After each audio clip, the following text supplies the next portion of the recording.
Hello there, this is Miriam, holistic life coach and mind-body practitioner at PainOutsidetheBox. And today I'm going to help you identify whether your chronic symptoms could be TMS or not. In other words, how to tell that your symptoms are TMS.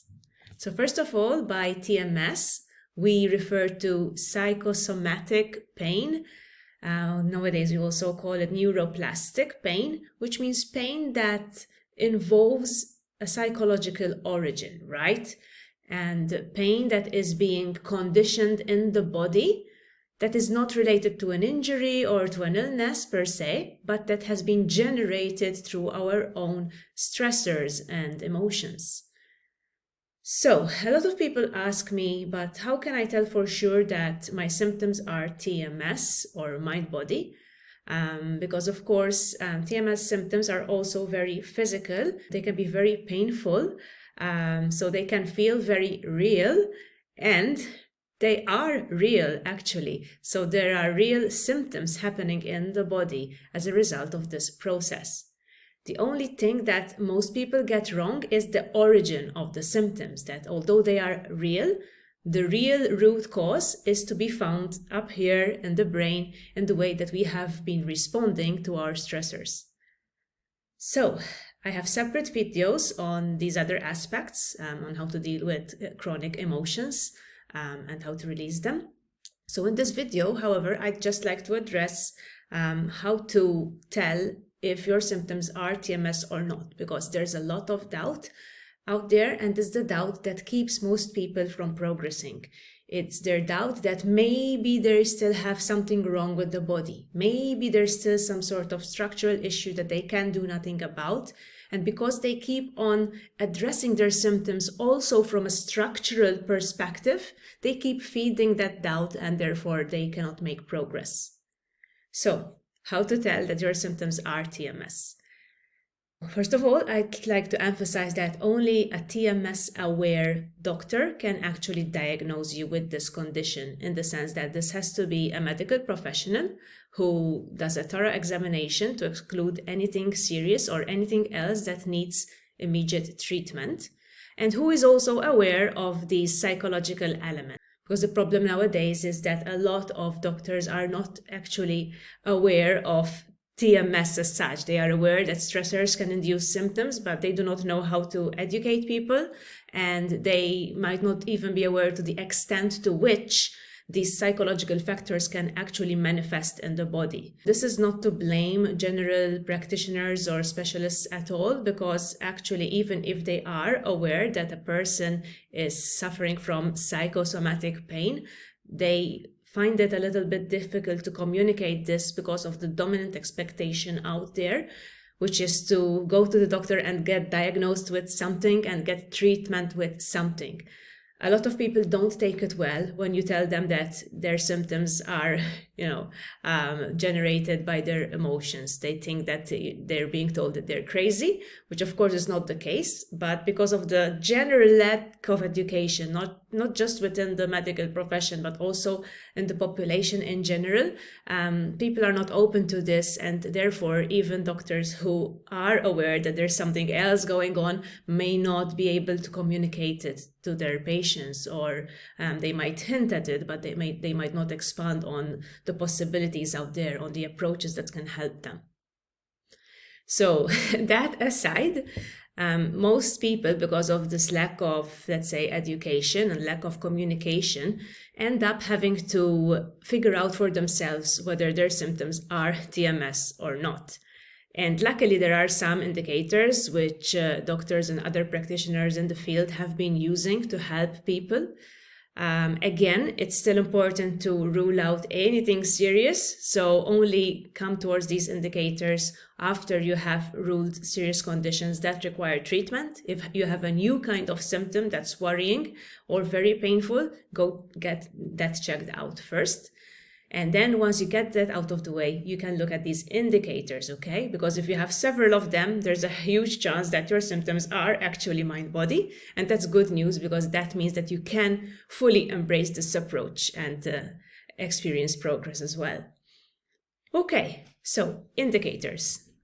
So the most common one is actually that you might have had symptoms for a very long time.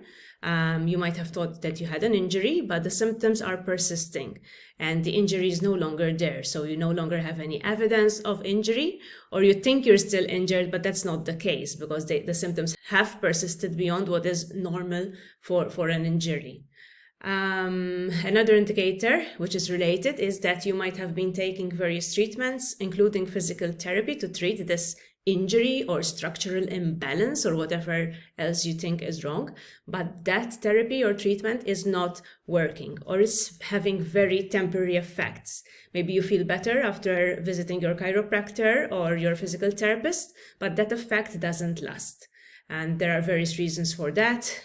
Among them is that you might feel safe at the therapist's office. So that will already induce a shift in your mood and will help empower you. But then once you're back on your own and you start to feel some niggling pain again, you get upset again, and then the symptoms return. And also certain manual therapies help increase the blood flow and the circulation in the body. So if you go to these therapies with a very tense body or tight muscles, you will obviously feel better because you will be manipulating them.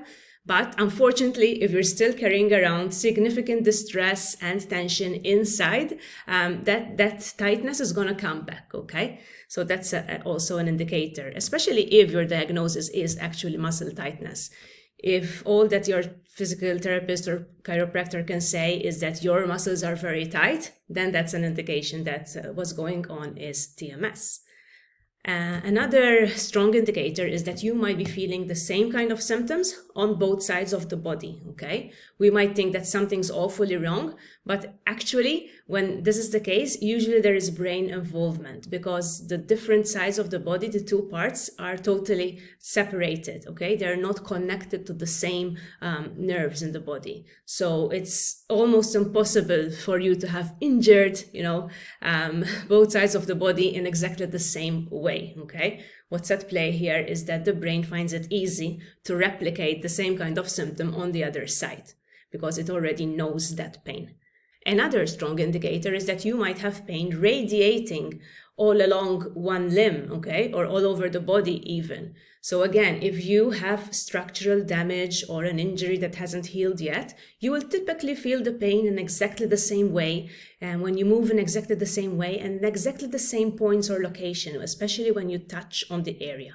When you're having all these different kinds of pains in, let's say, your entire arm, and these pains also change. So sometimes they're dull aches, sometimes it feels like you're having electric shock, sometimes it's tingling, okay?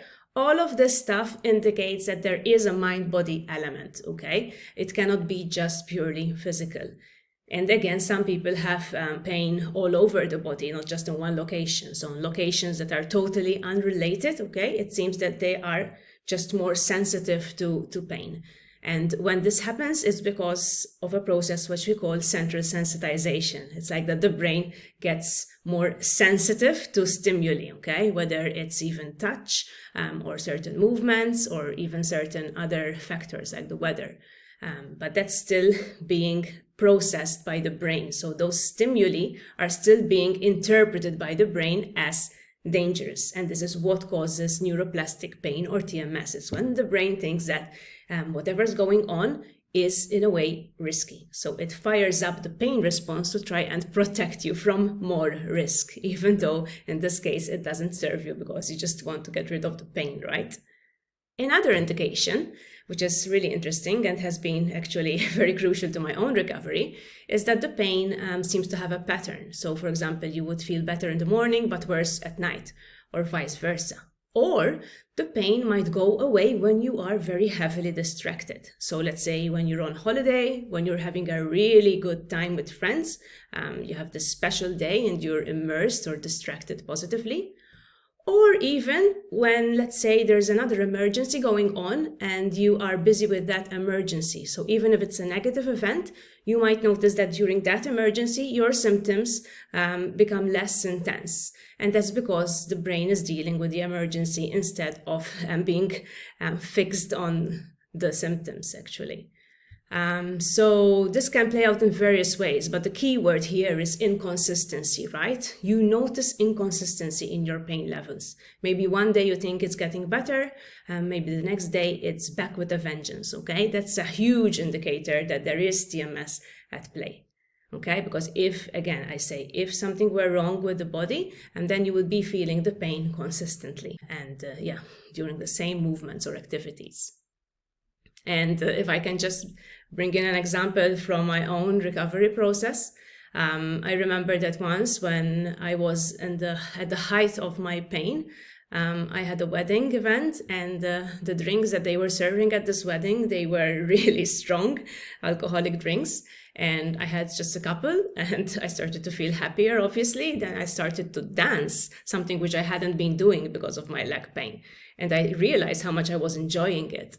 And that kind of, when I thought about it later, I thought like, hey, but what was happening there? I mean, the only difference was that I had drunk alcohol and I was feeling happy. So that helped me make sense, obviously, of the fact that there was something else going on, that my pain was actually reflecting my mood and my emotional state and nothing else.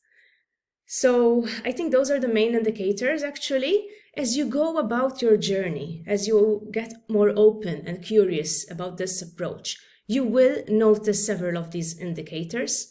You will start to notice certain ways in which your symptoms play out, which indicate that there is brain involvement, okay? So something that I suggest to all my clients and to all of those who follow my programs is to keep an evidence list of indicators that point towards TMS, okay? So maybe you have a really good day and you're positively distracted and you notice that your symptoms have gone down. So you note that down on your list, okay?